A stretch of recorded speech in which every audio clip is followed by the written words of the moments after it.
much. You guys are so nice. Hi, I'm Dr. Sophia Olaosebiko. Thank you so much for having me and for coming to listen to me talk today. I've come all the way from Glasgow, Scotland, to talk to you about the beauty of matchings and mathematics, which is what my research is about.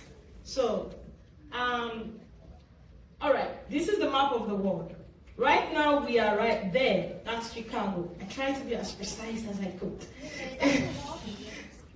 And I live and work up there. Like I said, I'm from Scotland in the United Kingdom. So I've traveled for over 14 hours yesterday, crossing that sea to get to you guys today. And this is where I was born, down there in Africa, Nigeria.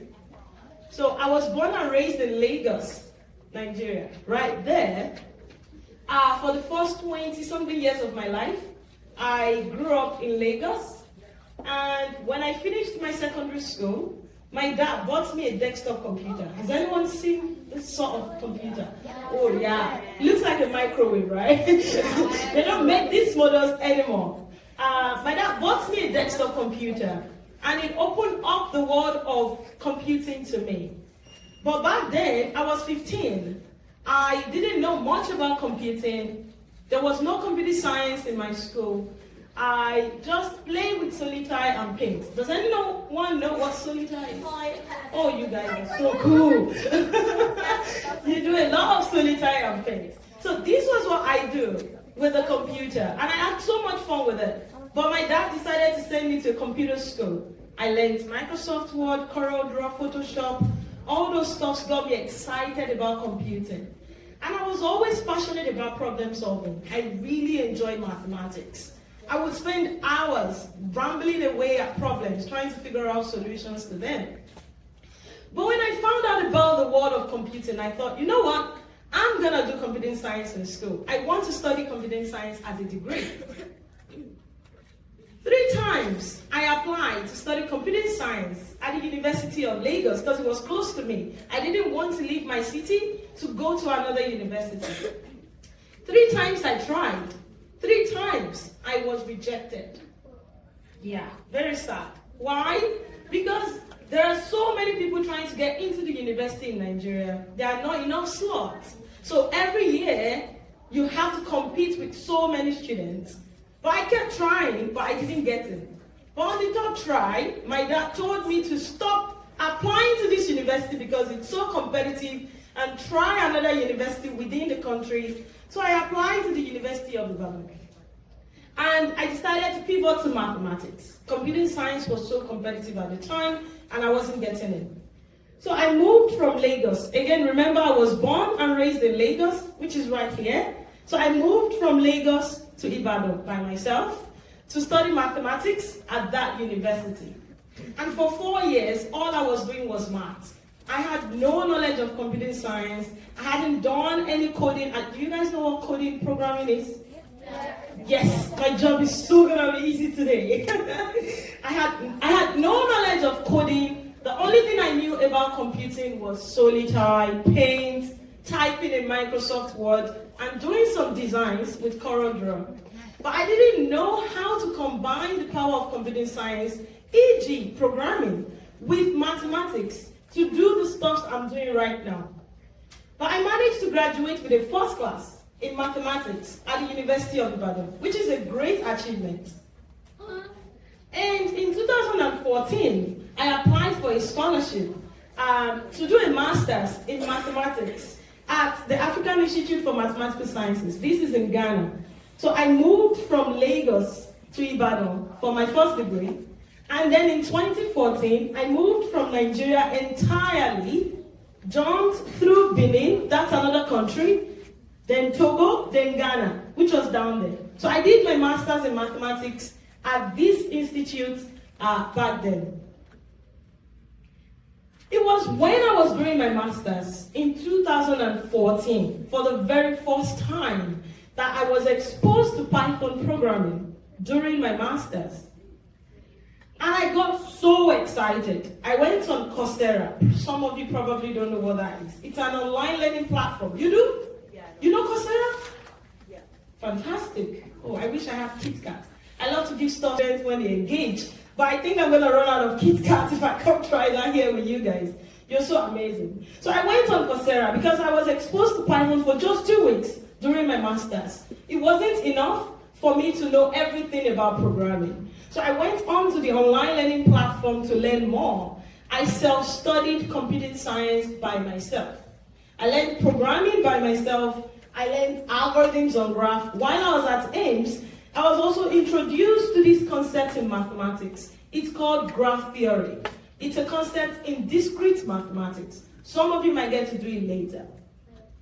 So I combined these two, mathematics, programming, to do my master's thesis.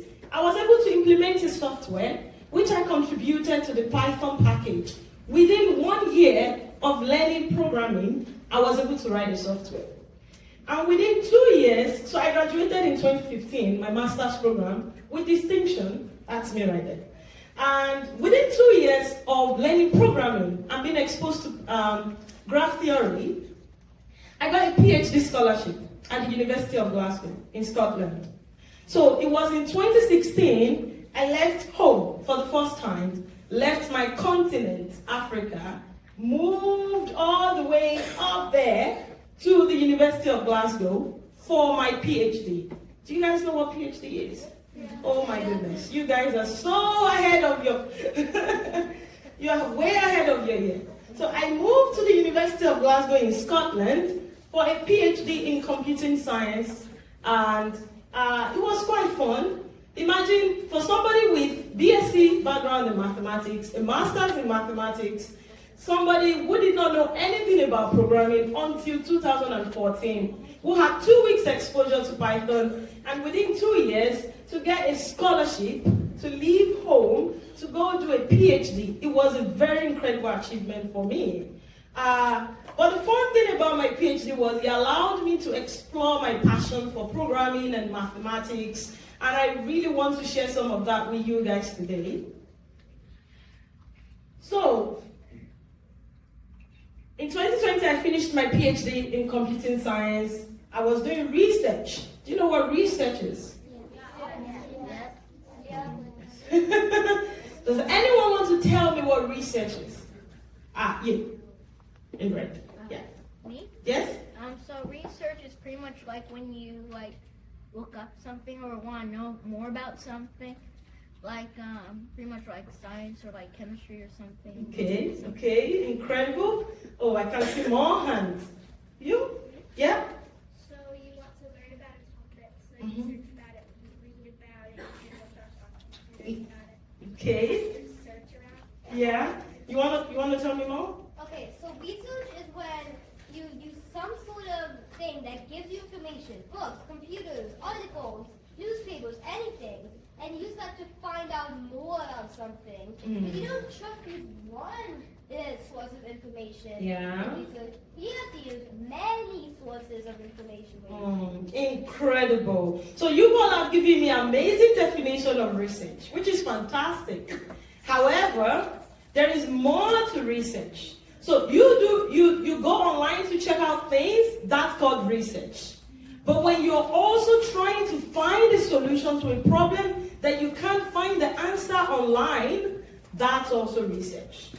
For instance, you're trying to solve a problem. You go on Google to look for the solution, or you go on ChatGPT, or you go on any AI, and it doesn't have the answer. And then you combine your knowledge of mathematics, science, engineering to find the solution to that particular problem. It takes ages of problem solving, brainstorming, and doing so many stuffs, but you eventually come up with a solution. That thing you came up with is not known before. You figured out the answer. The process of you solving that problem is also called research. Make sense? That's also research, okay? So that's what I did during my PhD. I spent 3.5 years solving problems that the answer wasn't known before, combining my knowledge of mathematics and computing science to come up with that answer. And published papers from it, attended conferences, presented my results to allow people within the community to have access access to the new results I've come up with. So what I'm going to share with you today is the problem I worked on for 3.5 years. I'm going to do that in 10 minutes. Okay, so I did my PhD again in computer science, doing research on a particular problem. And by 2020, I finished my PhD in July. August 2020, I started working as a lecturer at the University of Glasgow. So now my job involves more research, teaching, supervising PhD students, supervising master students, supervising undergrads. Oh, I can go on for the next 10 minutes telling you what I do, but that's not why we are here. My job at the university now is more around lecturing. And the research I worked on for 3 good years was on matching problems. And that's why we are here. So the interesting thing I want you to know at the end of the talk today is that there are several real-world applications that you can model and that you can use mathematics and computing science to solve, and you will be the amazing person that figures out that solution that is not known before, and that solution would change lives, would do so many things. And I want you to stay with me for the next 10-15 minutes and hear more about matching problems. Okay? So this was what I worked on for 3.5 years. And what are matching problems? They are not jigsaw puzzles, but this looks like an amazing instructive way to tell you what they are. Now, to tell you more about matching problems, I'm going to present an example to you. Okay? Now imagine 2 doctors that want to be assigned to hospitals for their residency program. Do you know that in the United States, doctors get assigned to hospital where they do their residency program for about 6 years or 4 years, and then they become certified to take care of you or to do surgeries? Do you know that? Yeah. But do you also know that those doctors don't just go to whatever hospital they want? They have something called preferences. Like that first doctor would have a choice over the hospital positions she wants. For instance, she could want to do surgery or pediatrics or, different sort of medicine that are there. So she has a choice over what hospital she wants to be assigned. And that choice could be in the form of first choice. For instance, my first choice is Johns Hopkins University, and the second choice could be something else. So those doctors have what we call preferences. And the hospitals also have what we call capacities. Right here, this tells us that just one doctor can be assigned to this hospital. And this tells us that just one doctor can be assigned to this hospital, okay? This is just a very small example. We're just getting started. Now, doctors, hospitals, capacities, and preferences that tells us where the doctors would like to be assigned. We want them to be as happy as possible. We want them to get choices that are close to the top of their preferences, at least their first choice. We want them to get programs that would match their quality of life. We don't want to assign someone to surgery if they are interested in doing general practice, for instance. So we assign these doctors to these hospitals, respecting their preferences and respecting the hospital capacity. Okay? So this is a typical matching problem. When you want to think of the matching problem we work on, think of agents on one side, like doctors, and then their preferences, and then their capacities. And we need to do an allocation between those doctors and those hospitals. Okay? Now to make this more fun, we're going to do a bit of matching game, and that's where you get to work on the sheet in front of you. So, I need you guys to pick up the papers you have, and I'm going to set the timer. We're not going to have all day. I'm going to give you between 1 and 2 minutes. I know you guys are going to finish it quickly. I thought I was going to give you longer, but you guys are just way, really smart. What I want you to do is connect the doctors to only one of the hospitals on their list, but you need to make sure that you don't match too many doctors to the hospitals with respect to those numbers. For instance, you can't match more than 2 doctors to this hospital. You can't match more than 3 to this. You can't match more than 2 to this. And you can't match a doctor to a hospital that is not on their list. Okay? Now, when you're done, I want you to tell me how many doctors you were able to match. That's the assignment. So your 1 minute starts now.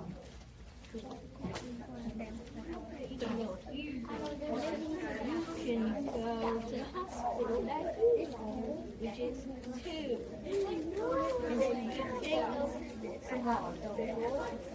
But that means if you're passing,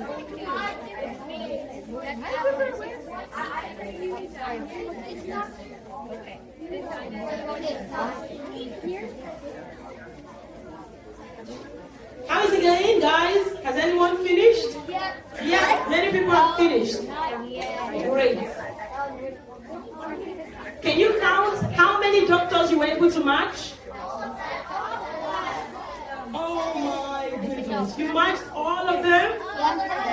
Did anyone match less than all of them? Like, did you match maybe 5 or 6? What you need to know is there are more than one solution, okay? So if there's anyone here who matched just 5 doctors, I'd like to know. You matched all of them? What if I match 5 doctors? Yeah, that's fine. Yeah. All right. That's fine. That's part of the talk. Okay? So we're going to proceed now. Since many of you have been able to do this, if you've not, please feel free to take the paper away with you and see if you can find those other solutions that we'll talk about. There are more than one solution there, okay? Can I have everyone's attention back now? Can we keep the game now? You have fun playing with that. And you can take it with you. And you can try and find the other solutions that are in the problem after the talk. Okay?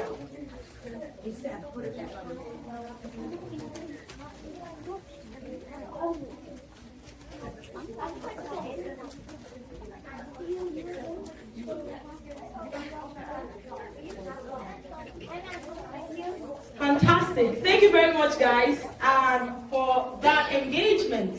So we're going to proceed and look at the solution. There's a reason I asked you to do this. It looked really easy. But this is a valid solution to the problem I just gave you. If you notice, those 2 doctors, the hospitals they would like to go to are already full.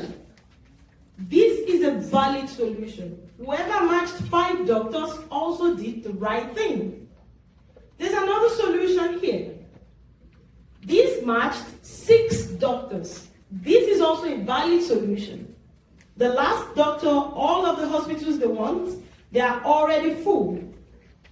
And this is another solution that matched 7 doctors. And this is probably the solution that most of you got. Right? More or less. Fantastic. Amazing, guys.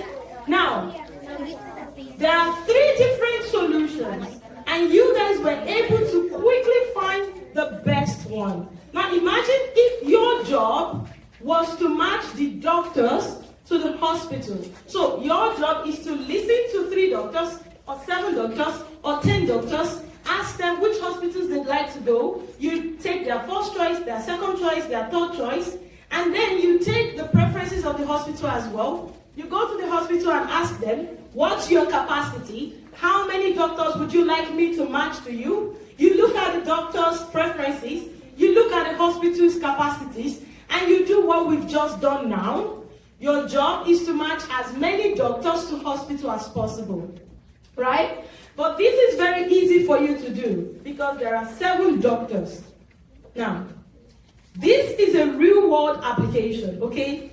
In the United States, there is an agency called the National Residence Matching Program that takes charge of this allocation between doctors and hospitals.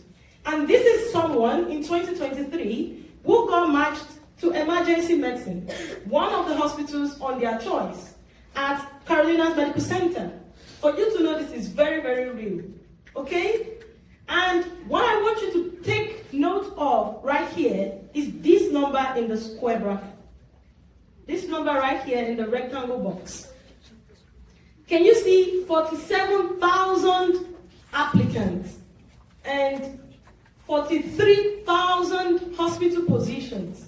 Now, what you have on that paper there is 7 doctors and 3 or 7 hospital positions.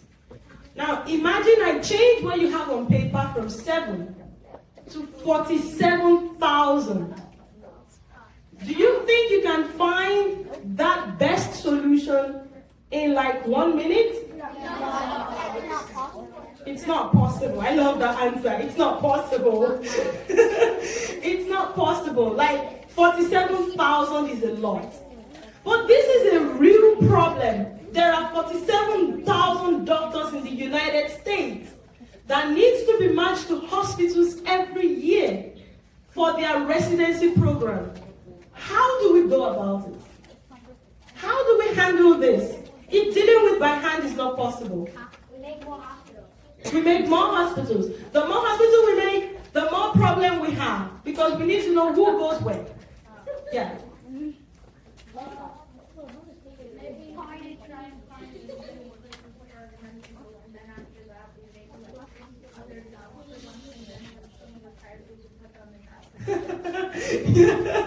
Yeah. Oh God, I really love this engagement. I wish I had all day with these students. This is a really, really difficult problem to handle by hand. That's the problem. That's what I want you to take note of. We cannot manually assign the doctors to the hospitals as we've done with the game you had on paper. It's going to take forever. And even when we have an answer, we don't know if that's the best answer. Because there is just too many of them.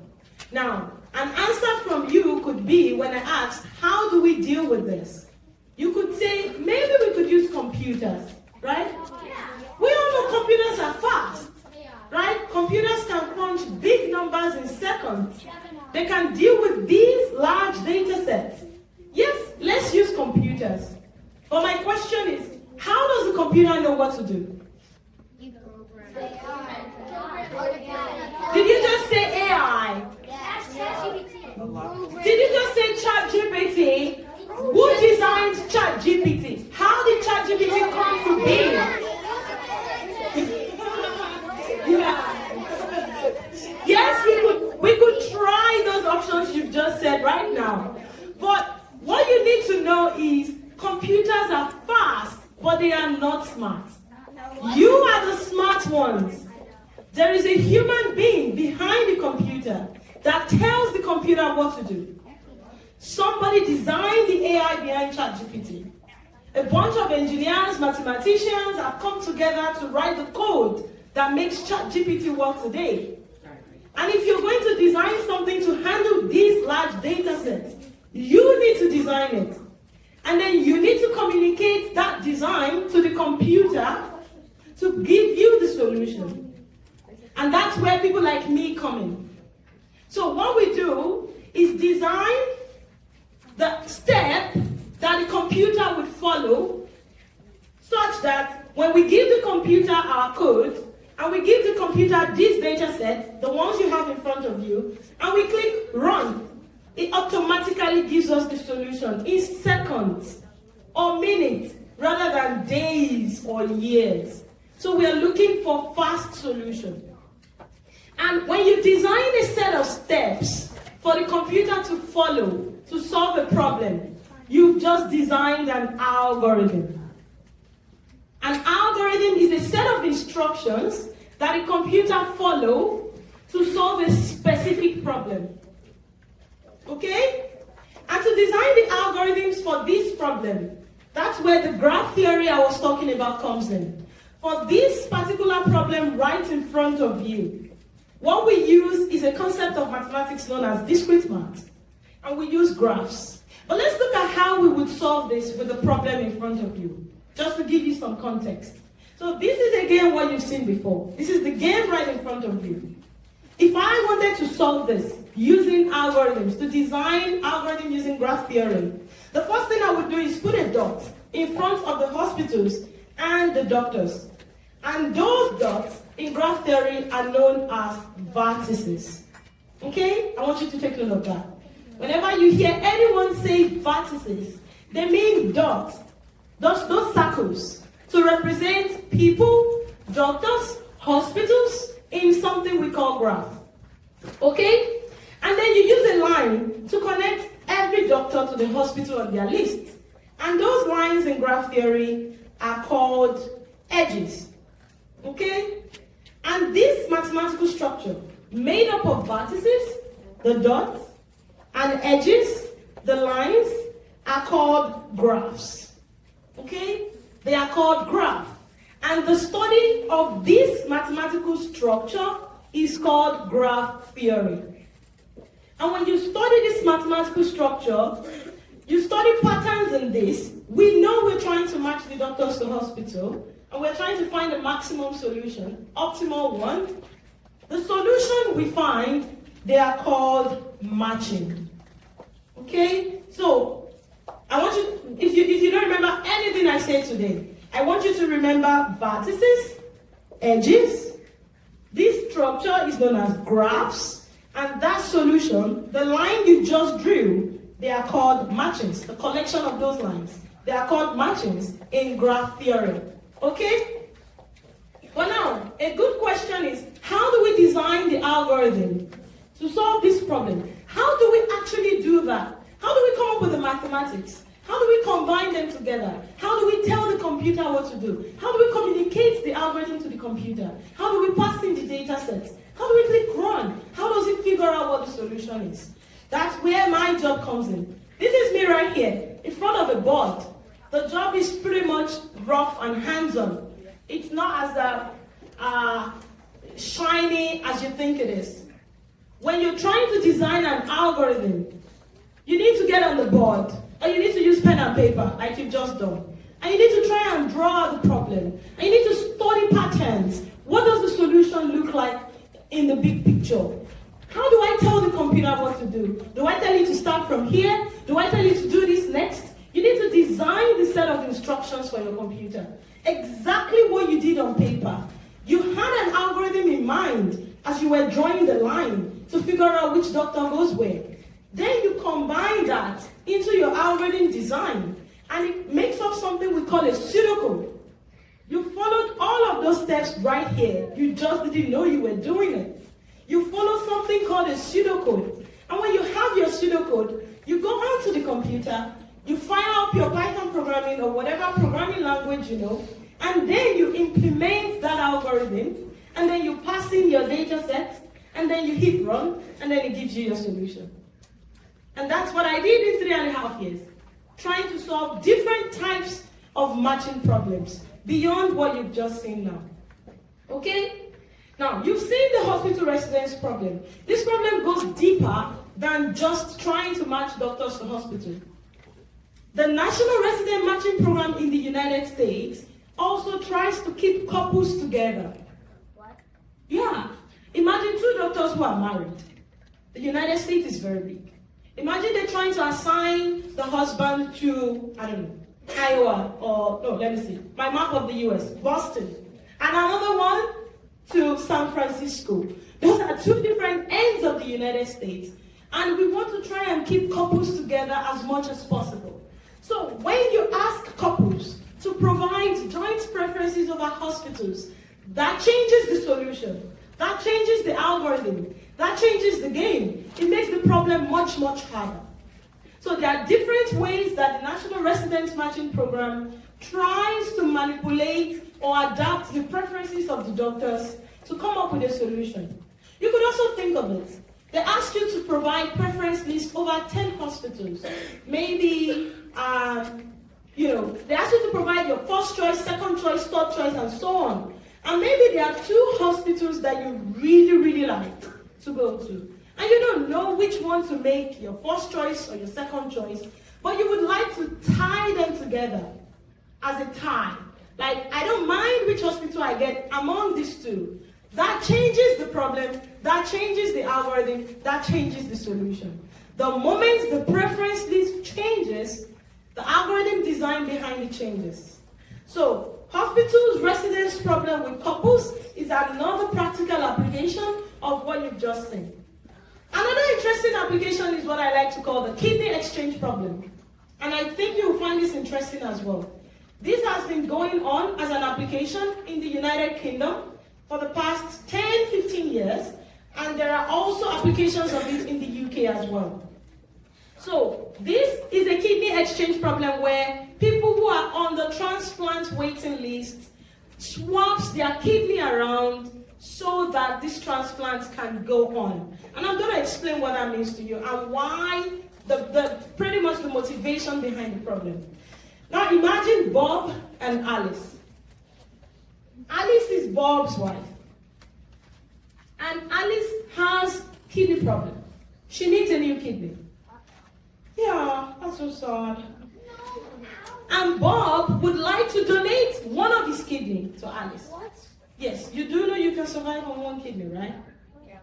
Oh yeah. Yeah. So Bob wants to donate because he loves Alice and he doesn't want to lose her. So he wants to donate one of his kidneys. But they don't have the same blood type. And they are not compatible. Okay? And now there's another family somewhere. Jim and Diane. Diane needs a kidney. Her dad, Jim, would like to donate one of his kidneys. But Jim and Diane are not compatible. However, Jim can donate his kidney to Alice. They are compatible. But Bob and Alice don't know Jim and Diane exist. They are at two different ends of the United States. But the health system knows. They have their data. They see that if Jim gives his kidney to Alice and Bob gives his kidney to Diane, these transplants can go on and these two people can stay alive and their loved ones will be happy to have them for longer. Now, this is also a matching problem. Why? Because these are the vertices, Bob and Alice, but they are not compatible vertices. And Alice and Jim are compatible edges. And if you have the data of all the transplant patients in the United States, and you know which of those edges are compatible, you can design an algorithm that finds optimal swaps so that kidneys don't go to waste, and people can swap kidneys around, and loved ones can have their families for longer. So this is called the kidney exchange problem. And this is my line manager. It's my professor at the University of Glasgow. He's Professor David Manlove, and he's been working with the National Health Service in the United Kingdom for a few years now, and they've been using the kidney exchange algorithm. You see the fun map you see there? That's the map of thousands of vertices and edges of real people in the United Kingdom. And those edges that you see that are bold in black, those are the transplants that have taken place. Those are the compatible edges. Now, imagine you've been given this graph, and I tell you to find me the matching. How long would it take you? 2 years. 2 years. You think? Forever. Yeah. Forever is the right answer. Forever is the right answer. It would take forever, for real. And people need to survive. Like these people on kidney dialysis waiting for the transplant don't have forever. So we need to use something that is fast. And that's where the computer comes in again. But the computer is not smart. If you just pass this data to the computer and say, find me the optimal allocation for this kidney, the computer doesn't know what to do. It doesn't. Someone needs to tell it what to do. And that's where your algorithm design using mathematics and graph theory comes in. Okay? And there's a lot of application of this. In Scotland, the Teach First Institute uses a matching algorithm to allocate teachers to regions in Scotland where they assign them for their teaching job. Beyond hospital residents, kidney exchange algorithm, there is also the Teach First. In my university, the School of Computing Science at the University of Glasgow, at the end of the year, final year students need to undertake a project We also use a matching algorithm to place students with professors so they know who to work with. And there's also an institute in London, Coram. They use matchings as well to allocate kids with foster families. They have thousands of kids that need to be placed with foster family. And they use these algorithms to decide which kids go where the preference list is decided based on how the kid would survive, the family, whether the family will take care of the kid, whether they'll be compatible, and all of those choices. So you can see the vastness application of matching algorithms, and you can see that you need to tell the computer what to do, and math is fun, and graph theory allows you to do pretty much just that. Graph theory, algorithms, and you doing the coding, and this is me. I don't always smile when I code. This was a very nice photo. Because sometimes when you code, you run into error messages that just frustrate you and takes forever. But it's fun. It's so fun that you love doing it, that you can spend hours trying to figure out the bug to fix your code, or to try to solve the error message. But these are the things I combine to do the research I do, to contribute to knowledge using mathematics, using algorithms, and using Python programming to make the world a better place. Thank you very much, guys, for listening to me.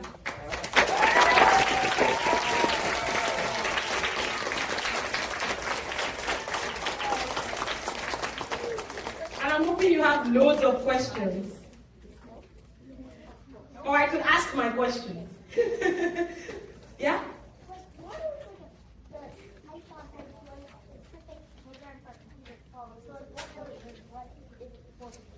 Yeah, so Python is a programming language, okay? Like, imagine you need to speak to me. What language did you just speak now? English, exactly. The computer doesn't know English. It speaks in binary, zeros and ones. Exactly. Now, can you speak zeros and ones to the computer that the computer will understand? No. I mean, the computer would know what you're saying, but you wouldn't know what you're saying. Now, the language that allows us to communicate the zeros, ones, zero, ones to the computer is the programming language. And there are loads of languages. Like, there are loads of languages in the world. Do you know English is not the only language in the world? Do you know any other language in the world? Spanish? Yeah, exactly. So, just as there are loads of languages, there are also loads of programming languages. There is Python, there is Java, there is C++, there are loads of them. And Python is just one language that allows us to communicate with the computers. Okay? Exactly. Yeah. You use programming language, you see it in English, but behind the scene, the computer sees it as zeros and ones. Yeah. Brilliant question. Yeah? Yeah?